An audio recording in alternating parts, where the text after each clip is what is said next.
नमस्कार दोस्तों, आज मैं आपको कोकिला व्रत की कथा सुनाने जा रही हूँ। कोकिला व्रत आषाढ़ मास की पूर्णिमा को रखा जाता है।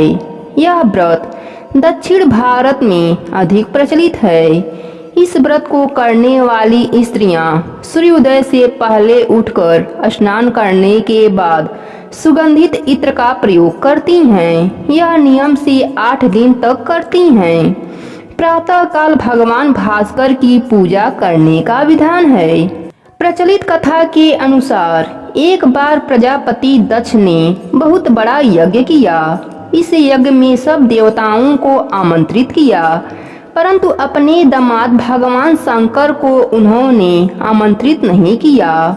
जब सती को इस बात का पता चला तो उन्होंने अपने पति भगवान शंकर से मायके जाने का इरादा प्रकट किया।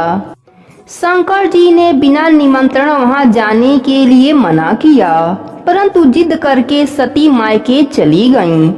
मायके में पहुंचकर सती का घोर अपमान व अनादर किया गया।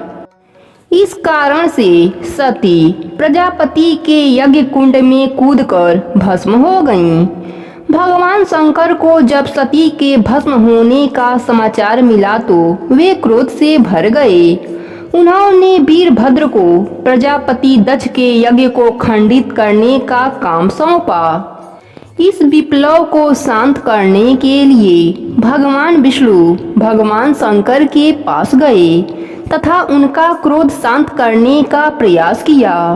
भगवान आशुतोष का क्रोध शांत हुआ, परंतु आज्ञा का उल्लंघन करने वाली अपने पत्नी सती को 10,000 वर्ष तक कोकिला पक्षी बनकर विचरण करने का श्राप दे दिया। सती कोकिला रूप में नंदन वन में 10,000 वर्ष तक रहीं।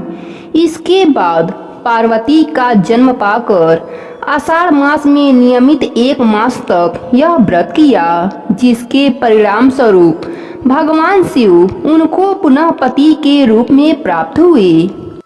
तभी से औरतें कोकिला व्रत करने लगीं।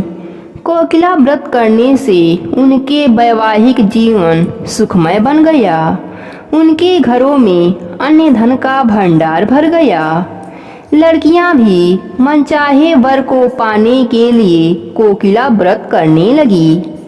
कोकिला व्रत करने और इस कथा को सुनने से अखंड सौभाग्य का वरदान प्राप्त होता है।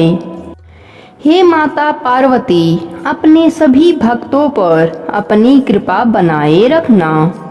कहानी अधूरी हो तो पूरी करना, पूरी हो तो मान रखना। प्रेम से बोलिए भगवान शंकर की जय हो, माता पार्वती की जय हो।